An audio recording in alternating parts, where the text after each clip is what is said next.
സ്വാമിജി, ഗർഭസ്ഥ ശിശുവിന്റെ വളർച്ചയെക്കുറിച്ച് ഭാഗവതത്തിൽ വർണ്ണിച്ചിട്ടുണ്ട് എന്ന് കേട്ടിട്ടുണ്ട്. അതിനെക്കുറിച്ചൊന്ന് പറയാമോ?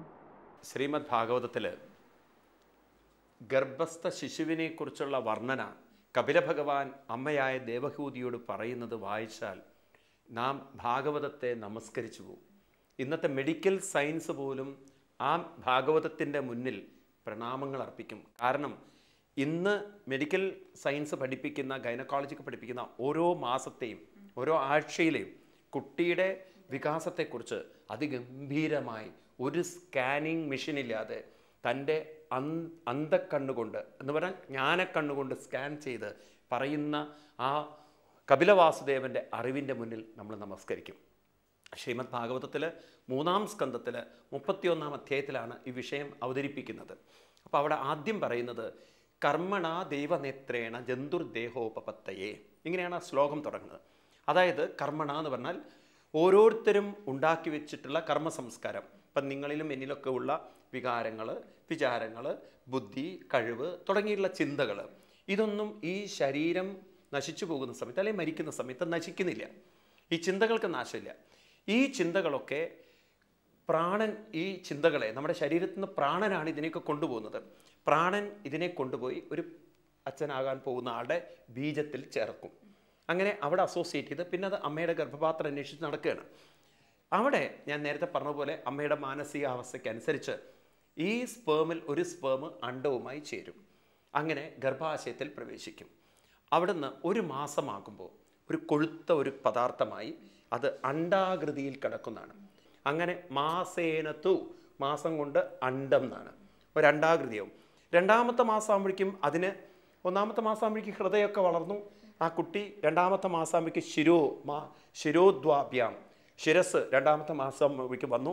ഈ ശിരസ് ആയതിനു ശേഷമാണ് നമ്മുടെ ഈ സൂക്ഷ്മ ശരീരം എന്ന മനസ്സ്, വാസനാ മനസ്സ്, അത് ഈ മൂർധാവിലൂടെ, അതായത് നമ്മുടെയൊക്കെ തലയിൽ ചില കുട്ടികളൊക്കെ നോക്കിക്കഴിഞ്ഞാൽ ചെറിയൊരു ഭാഗം വളരെ സോഫ്റ്റ് ആയിട്ട് കിടക്കുന്നുണ്ട്.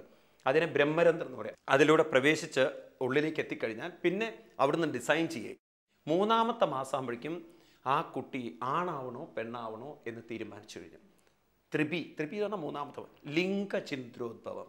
ലിംഗം, അതായത് ആണിൻ്റെയോ പെണ്ണിൻ്റെയോ ശരീര ലിംഗങ്ങൾ ആ കുട്ടിയിൽ കാണാൻ തുടങ്ങി. ഇന്ന് മെഡിക്കൽ സയൻസ് പറയുന്നത് 90-ാമത്തെ ദിവസമാകുമ്പോഴേക്കും കുട്ടിയുടെ ജെൻഡർ അറിയാം, സെക്സ് അറിയാമെന്നാണ്. അപ്പോൾ 90-ഉം ഇത് 3 മാസവും. അപ്പോൾ കപിലൻ്റെ ബുദ്ധി നോക്കൂ. 4-ാമത്തെ മാസമാകുമ്പോഴേക്കും സപ്തധാതുക്കൾ ശരീരത്തിൽ നിന്നറിയും, രക്തം, മജ്ജ തുടങ്ങിയതൊക്കെ വരാൻ തുടങ്ങി. 4-4.5 മാസമാകുമ്പോഴേക്കും ക്ഷുത്രൻ, കുട്ടിക്ക് വിശപ്പ് വരാൻ തുടങ്ങി. അപ്പോൾ കുട്ടിയുടെ ശരീരത്തിലേക്ക് അമ്മയുടെ ശരീരത്തിൽ നിന്ന് കണക്ട് ചെയ്തു അംബിലിക്കൽ കോഡ്. 5-ാമത്തെ മാസമാകുമ്പോഴേക്കും ശരിക്കും കുട്ടിക്ക് അമ്മയിൽ നിന്നും ഭക്ഷണം കിട്ടാൻ തുടങ്ങി. ആ കുട്ടി വളരാൻ തുടങ്ങി. അപ്പോൾ കുട്ടിയുടെ കിടപ്പ് എങ്ങനെയാ വെച്ചാൽ ആദ്യം തല മുകളിലേക്കും ബാക്കിയുള്ള ഭാഗങ്ങളൊക്കെ കുട്ടി ഇങ്ങനെ പ്രണാമം ചെയ്ത പോലെ ഇരിക്കുന്നത്, ഇങ്ങനെ കിടക്കുന്നത്. അങ്ങനെ 6-ാമത്തെ മാസമാകുമ്പോഴേക്കും കുട്ടി പതുക്കെ ഷഡ്വിജരായുണാവീത കുക്ഷോഭ്രാമിതി ദക്ഷിണേ, കുട്ടി പതുക്കെ ചരിയാൻ തുടങ്ങി. കുട്ടിയുടെ ശിരസ് താഴോട്ട് പോകാനും ബാക്കിയുള്ള ഭാഗം മുകളിലേക്കും വരാൻ തുടങ്ങി. കുട്ടി ശീർഷാസനം അവിടുന്ന് തുടങ്ങുകയാണ്. ആ സമയത്ത് കുട്ടിക്ക് ബോധം ഉണരുന്നാണ് കപിലൻ പറയുന്നത്. 6-ാമത്തെ മാസം മുതൽ ഒരു അമ്മ കുട്ടിയുടെ മാനസിക ആരോഗ്യത്തെക്കുറിച്ച് ചിന്തിക്കണം എന്ന് വളരെയധികം കപില ഭഗവാൻ എടുത്തു പറയുന്നുണ്ട്. അപ്പോൾ കുട്ടിയെക്കുറിച്ചുള്ള ബോധം അമ്മ 6-ാമത്തെ മാസം ഇഗ്നോർ ചെയ്താൽ പിന്നീട് ആ കുട്ടി പുറത്തു വരുന്നതിന് ശേഷം ഹൈപ്പർ ടെൻഷനും വളരെയധികം പിടിവാശികളും ദുർവാശികളും എല്ലാം നശിപ്പിക്കുന്ന ചിന്തകളൊക്കെ ഉള്ള ആളായിത്തീരും. 6-ാമത്തെ മാസം ഗർഭത്തിലിരിക്കുമ്പോൾ തന്നെ നാരദ മഹർഷിയിൽ നിന്നും ഭാഗവതം കേട്ടു ഈ പ്രഹ്ലാദൻ. അപ്പം അതുകൊണ്ട് പ്രഹ്ലാദൻ പറയുന്നുണ്ട് എൻ്റെ ഗുരു നാരദരാണ്. ഇതേപോലെ മഹാഭാരതത്തിലെ കഥാപാത്രമാണ് അഭിമന്യു. അമ്മയുടെ ഗർഭപാത്രത്തിലിരിക്കുമ്പോഴാണ് കൃഷ്ണൻ യുദ്ധത്തിൻ്റെ ടെക്നിക്കുകളൊക്കെ പറയുന്നത്. പക്ഷേ കൃഷ്ണന് മനസ്സിലായി അർജുനനാണ് പറഞ്ഞു കൊടുക്കുന്നത്. അപ്പോൾ അർജുന ഇങ്ങനെ പത്മവ്യൂഹം ചമയ്ക്കണം എന്നൊക്കെ പറഞ്ഞാൽ കുറച്ച് കഴിഞ്ഞപ്പോൾ അർജുനൻ പക്ഷെ മൂളൽ അപ്പോഴും നിൽക്കുന്നില്ല, ഉള്ളിൽ നിന്ന് അപ്പം കൃഷ്ണന് മനസ്സിലായി ഈ മൂളുന്നത് തമാശയായിട്ടാണെങ്കിലും ഇത് ഉള്ളിലുള്ള ആളാണെന്ന്. അങ്ങനെ അഭിമന്യു ഇതെല്ലാം ഗർഭപാത്രത്തിൽ നിന്ന് കേട്ടു എന്നാണ്. അല്ലെ, ഇപ്പോഴത്തെ കുട്ടികൾ ഇതൊക്കെ കേൾക്കുന്നുണ്ടാവും. അമ്മമാർ 6-ാമത്തെ മാസം ഇത് വളരെയധികം ശ്രദ്ധിക്കണം. നല്ല പുസ്തകങ്ങൾ വായിക്കണം. കുറച്ചു നേരം ധ്യാനവും പ്രാണായാമവും ഓങ്കാരമൊക്കെ പരിശീലിച്ചാൽ ആ കുട്ടി വളരെ അനുസരണമുള്ളൊരു കുട്ടിയായി മാറും.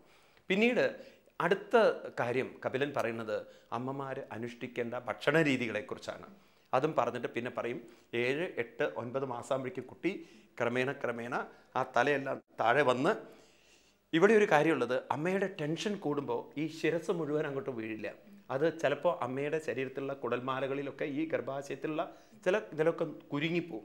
അതൊക്കെ ഈ ടെൻഷനാണ് പ്രധാന കാരണം. അല്ലെങ്കിൽ നോർമലാണെങ്കിൽ കുട്ടി കംപ്ലീറ്റ്ലി ചെരിഞ്ഞു വരും. ചരിയുന്നതിൽ അവർക്ക് തൊട്ട് നോക്കുമ്പോൾ അറിയും ആണോ പെണ്ണോ.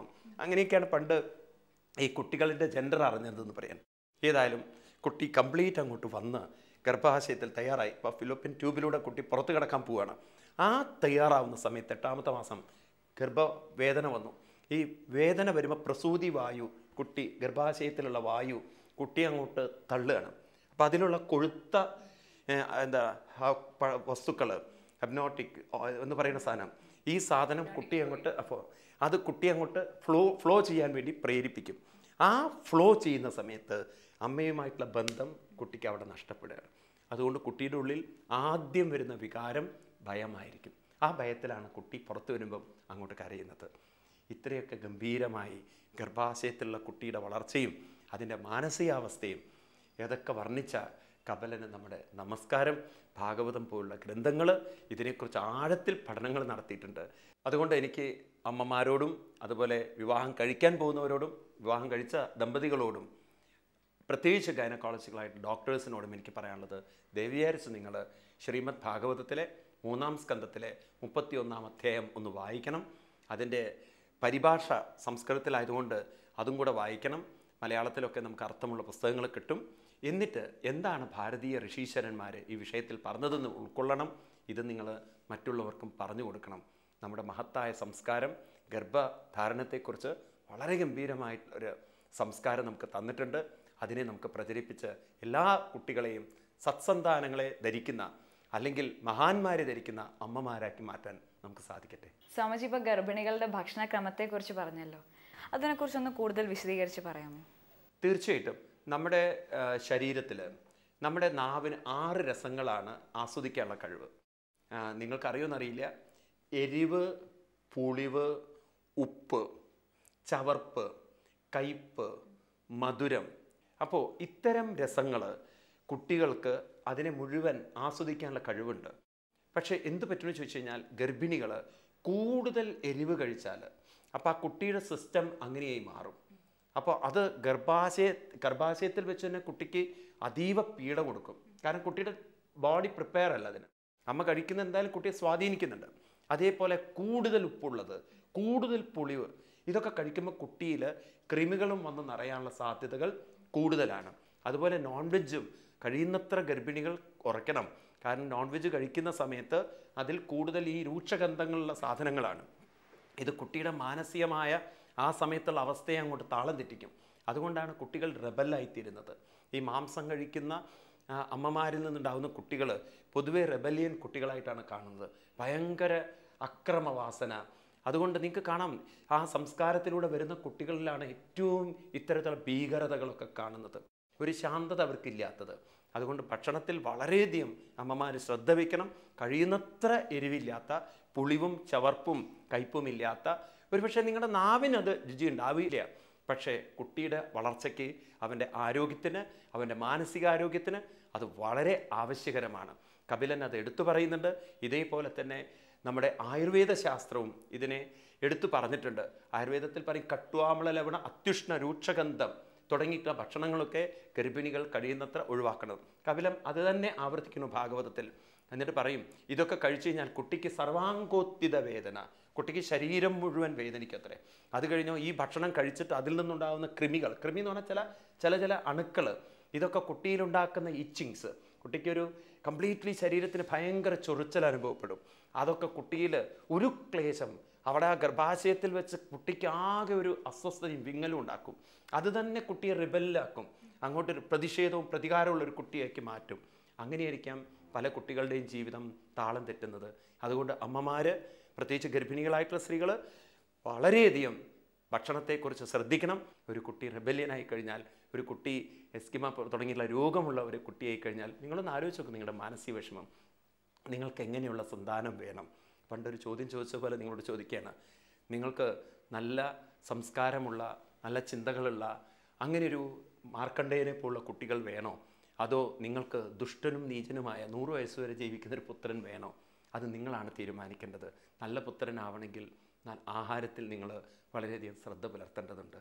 ഇതാണ് ഭാരതീയ ഋഷീശ്വരന്മാർക്ക് നമുക്ക് പറഞ്ഞു തരാനുള്ളത്.